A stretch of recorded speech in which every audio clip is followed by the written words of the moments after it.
So with Coach at the podium, who would like our first question for Miami this morning? We will go right side to the second row. Coach? Hey, Chris Mario. Chris Heidel from Herbison Radio in Baltimore. Good morning. Good morning. Talk about your defense. What do you got? How good is your defense this year going to be? Because I know last year you guys were in some games out. If it was by 7 points or less. What do you guys have to do to get those things taken care of this year?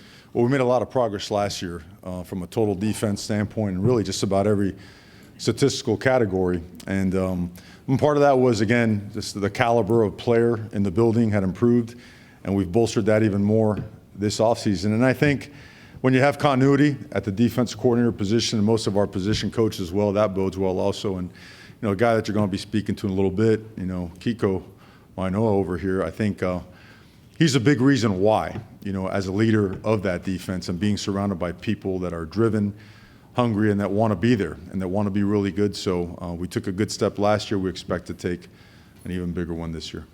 Coach, stay on the right side, 2 rows behind him. Hey, good morning, Coach. Good morning. Jeremy Grandison, ESPN in Charlotte. Kind of want to talk about Cam Ward coming into the system. How has that adjustment been so far, and how do you think he can help you guys win going into this season? Well, in a lot of ways, I think it's very well documented, his productivity as a player, throughout his career.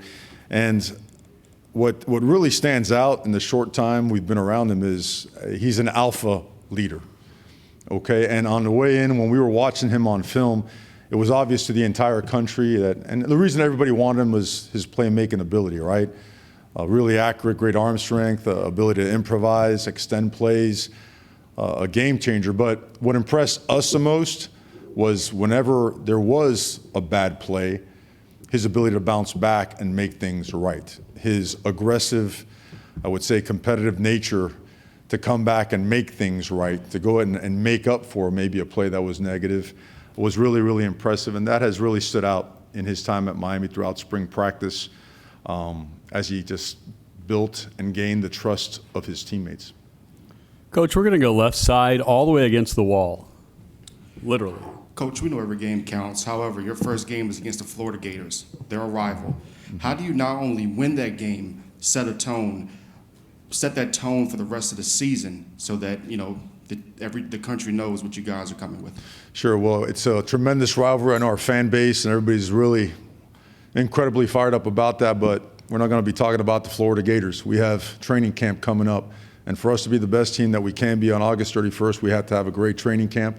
We have to improve our systems, our techniques, our fundamentals, our ability to communicate, to execute, and without any of that, nothing else is really possible. So there will be a time when we get to it. I in no way, shape, or form am disrespecting your question, but I think when you talk to these guys, they'll be of the same mindset. All focus is on Miami, and in due time, we will be addressing our first game. Coach, to your right side, 3rd row, almost towards the scrim there. Tyler Budge, CF Budge. Coach, you get your Cuban coffee this morning? Did I get mine? No, they failed me, man. I mean, everybody talked about the great Cuban coffee places here in Charlotte. I'm sure they're here, but, and I'll call Greg Olson about that. I mean, he was supposed to help me out, but it never happened, so, there's some making up to do. Gotcha. Following up, Cam Ward over the last 2 seasons has been sacked over 80 times. What sorts of conversations have you had with Shannon Dawson, with your O-line, about mentality, protecting the quarterback, keeping him from taking those kinds of hits this season? Well, protecting the quarterback has always been the forefront of any and every place that we've been at. And it starts with guys like Jalen Rivers over here. The guy's a complete pro from top to bottom. Elite as a competitor, as a mentor to the younger guys, and in his approach to his craft. So it starts with the guys up front and making sure that there's complete alignment between the coordinator and the offensive line coach, right? Understanding what defenses do, what they do well, where their personal advantages or disadvantages might be, and scheming our plan as it relates to that, okay? And to do that, you have to have good personnel up front, especially when you have a quarterback like we feel our quarterback and quarterbacks are, to give them the right amount of time to allow them to just at a very high level operate within the system and sometimes improvise on their own. So we feel good about the personnel up front. We feel really good about the personnel outside on the perimeter, in the core, in the backfield. The combination of those things, Cam's I would say his football IQ and his knowledge of protections and understanding where he is, where he isn't protected, how to get to a protection to make sure that he is, and everything that's built around it will allow him to be efficient, protected, and allows us to keep him upright. Coach, keep your focus right there. His colleague in the blue shirt. Hi, how you doing, Coach? Good. How are you, buddy? Good, sir. TJ Wilkerson from 90.9 The Light. My question for you, I mean, the transfer portal has been huge for Miami, including landing guys like Cam Ward. You also got Damian Martinez out of Oregon State. Y'all have been really busy in the transfer portal. Can you tell me how much of an impact and what role it has had for your program? Sure. No, it's a great question. We were talking about this earlier in the other room. I think the use of the portal and how you build your roster is all dependent upon what the starting point is for a program. You know, at a previous program, there wasn't much use of a transfer portal by us because we were very junior and senior laden. You know, we have a handful of 4th and 5th year guys that are awesome, and they need to be complemented by guys that have had a significant amount of snap counts, experience, maturity at certain positions. And it's a great blend because you have guys that have been here and have been through a lot and are driven to compete and win. And then you have some transfer portal guys at some positions that needed bolstering, that are driven, that want to win and want to be at Miami. And then they're sandwiched in there with some uber talented freshman classes, right? That's a really good blend, right? You got them at all levels and at different positions. So now that allows for a higher level play. It allows for great mentorship for the younger guys and development for the younger guys. And now you build the right kind of depth. You're more staggered, right?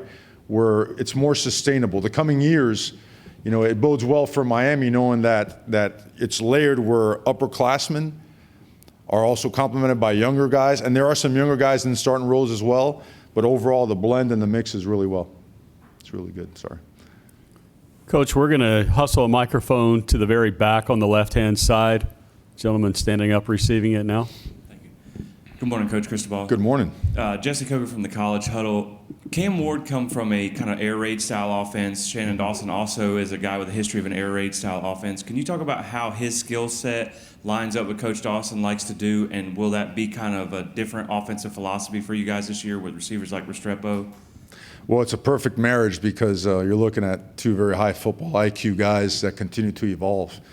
You know, I think sometimes it's unfair to pigeonhole a guy into being just an air raid guy. There are passing game principles that relate to the air raid, but there's also 5, 6, 7-man protection and play action schematical stuff that is more towards a power spread team, as well as a very efficient and powerful run game that we've also put together. So it's a great blend, and the involvement and the morphing of our system allows a guy like Cam, a guy like Jalen to maximize their abilities, right? Whether it be in the run game, whether it be in the screen game, the passing game, we feel that there's a lot of different ways that we can attack opponents. It starts with the guys up front and the guy behind center, and we feel that we're super blessed to have guys that we wouldn't trade for anybody in the country. We feel they're the best. Coach, from the podium, what does accomplished greatness mean to you?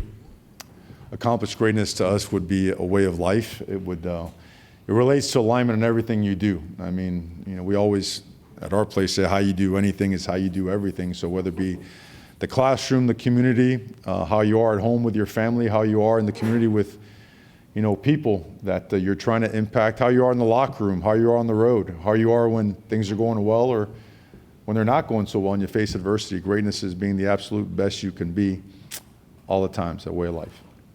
Coach, we're going to go back to your right, third row, gentleman in blue, TJ. How you doing, Christobal? My next question for you would be, we've seen a lot of great Miami teams over the years. Mm-hmm. Can you tell us what's different about this year's Hurricane team? What's different, I can tell you what's progressing. And back to what we were talking about earlier, there's a starting point for everything, right? And starting point at Miami for us was making sure that we enhance the caliber of talent in the locker room, that we increase the level and capabilities of the coaching staff, and that we blend in the strongest and most unbreakable culture that we can. And we've been at it for 2 years, so systems are growing, players are developing, people are there for the right reasons, right? Growth and development, hard work, and good people is a very strong combination. We feel awesome about the people in the building. These guys, they run to the work. They run to the fight. They're awesome to be around. It really is. It's awesome to sit back and watch them work. It lets you go home and feel good knowing that no matter what, these guys are ready and willing to show up because they're driven. They're driven to win. They're team goal oriented. So what's different? I don't know if I've ever answered one of those questions well or to the point. Because they're kind of projections and almost like hopes and wishes. For us, we're about the work. We've been lucky to have been around great coaches, great mentors in our profession as players and as young coaches, and we apply all those principles and values. And we've been blessed enough to have a locker room full of guys that are all about it, and they're eager. So I can't wait to have the opportunity to get to work with them. Coach, staying on the right side, back to the fourth row in the middle. Jeremy Grandison, ESPN Charlotte again, Coach. Miami has traditionally run a pro-style offense, but with maybe a more mobile quarterback like Cam, does that open up the playbook at all for you guys? Well, I think Miami, we got to go through different eras now, brother. We go back to Testaverde and Kozar, and it's pro-style, and then Miami's gone power spread, open spread, air raid, condensed. It's done just about everything. We believe in Cam Ward, and we believe that Cam Ward will allow Miami to do things that Miami hasn't been able to do in a long, long time. We have complete trust and faith in him and the guys around him. He's a dynamic player, but even more importantly, he's a dynamic human being. Strong leader, raised the right way, unbelievable parents, like the guys beside him. All those sets of parents right there are the reason why those guys are like they are. And I think when you combine that with the talent that he has and the guys around him, it's exciting, but we're not here to make any predictions or projections. We just want to get to work. That's all we want to do. We want to get to work and want to get at it, and we want to and go prove ourselves. Coach, your last question, front row to your right. Lever KT, CFP Nation. Coach, in the fast casual business, we have a saying of eliminating excuses. And since your time in Coral Gables, you've been able to eliminate excuses with the recruiting, with the roster construction. You have one of the best constructed rosters in the sport. And with that, it's kind of a caveat of sorts because now it's no excuses. Now it's that pressure to perform. Can you speak on that a little bit, please, Coach? I'm not sure if I understand the question. I just know that football is process, right? People, systems, and culture. And that's what we're doing. So, and I guess I would answer it in the way that we have been working really hard to get to a point where our expectations for ourselves continue to grow. And we want those. We welcome those. And that's what we're looking forward to as we enter training camp for 2024. Coach, thank you for your time. You can